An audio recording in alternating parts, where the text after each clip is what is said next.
fog, rain, and sand during Desert Storm all degraded the capacity of the PVS-7 night vision goggles. The first night of the ground war, I was lead element for the task force moved to its first assault position just south of the town of APCs. There was a driving rainstorm throughout the night, which was accentuated by the fog during the early morning. The brigade commander changed brigade formations from brigade box to brigade diamond. I had to flex left of the task force trains to our front and find the left flank combat unit of that same task force. The rain had totally washed out my PVS-7s, requiring me to send the lead scout vehicle to move within 50 meters of the flank of the front task force in order to correctly identify when we had reached its left flank.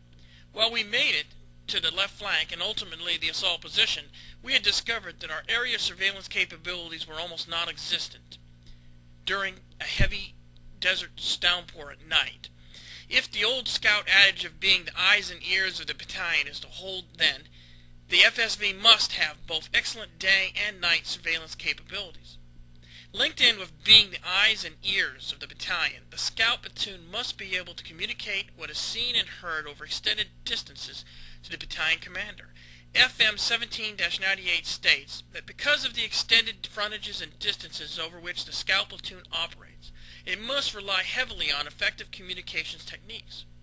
While I cannot offer any technological solutions to the problem of long-range communications, I can endorse the need for such a capability based on my Desert Storm experiences. Page 19.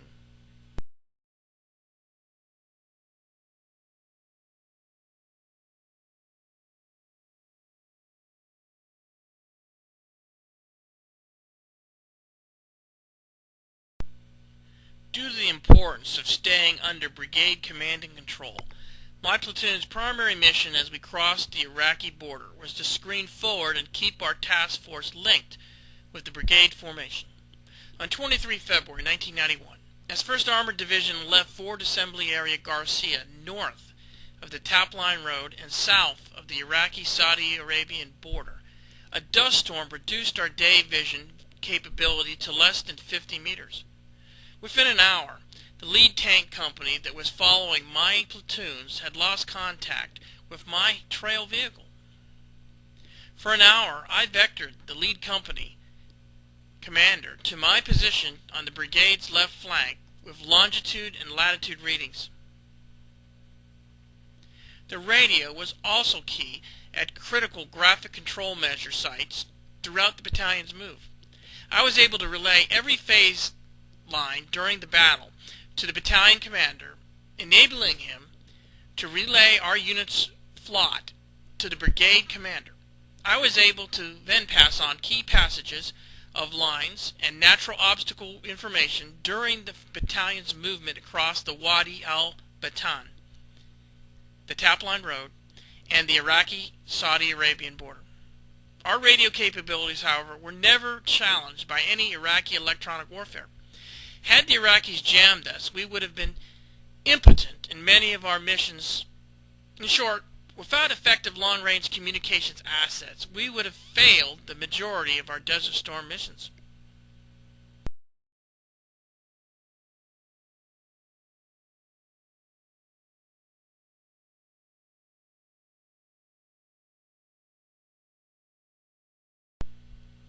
Neither did the Iraqis challenge our nuclear, biological, chemical countermeasures during the ground battle. Similar to electronic warfare, NBC warfare would have rendered my M113 series scout platoon non-functional. While we could have survived a short-term MOP-4 environment, the M113 is not equipped to fight in an NBC environment as is the M1A1 heavy tank.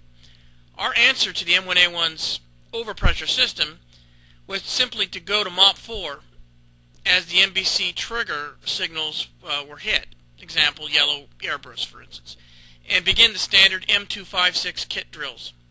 Fortunately, Saddam Hussein chose not to employ such weapons, and we had to go to MOP-4 only twice during the ground war. Nonetheless, if the FSV is to go deep and stay deep on a future battlefield in which laws of land warfare are ignored, the FSV must have effective NBC countermeasures on board the vehicle. In addition to NBC countermeasures and other features the Armor Center lists in its paper, I would advocate adding 3 more features to the vehicle. 1. The ability to fix forward. 2. Additional load plan space. And 3. A built-in IFF capability.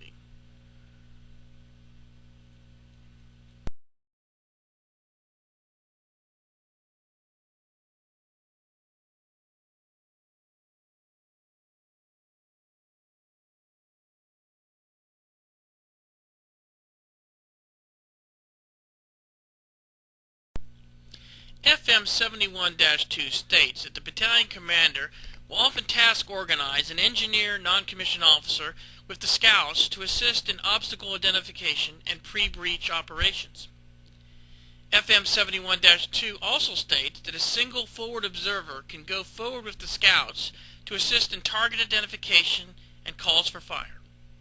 My battalion commander task organized my scout platoon in accordance with both these concepts during Desert Storm. Consequently, I had to make room for 2 additional men, their personal gear, and their equipment. In the case of the engineer, I had each vehicle carrying half a footlocker full of C4 plastic explosives, TNT, and detonation cord. The forward observer brought 3 GVS-5 laser target designators and 2 radios. While I was certainly pleased to have such combat support assets, I was already at full strength in terms of personnel. Moreover, I was at maximum space capacity with my own scout platoon combat load plan, which included Dragons, AT-4s, and extra Class 1, 3, and 5. In terms of command and control assets, 4 of my vehicles had the Lauren positioning system mounted, and I tasked all 6 of my track commanders with tracking the battalion's movement on their 1 to 25,000 scale map, which at 4 by 3 feet covered the left wall of the M113 Gavin. Given the scout platoon's mission to act as the forward security force for the task force, as well as provide accurate navigational intelligence, the FSV designers will need to attend to the space capacity and ergodynamics of the vehicle.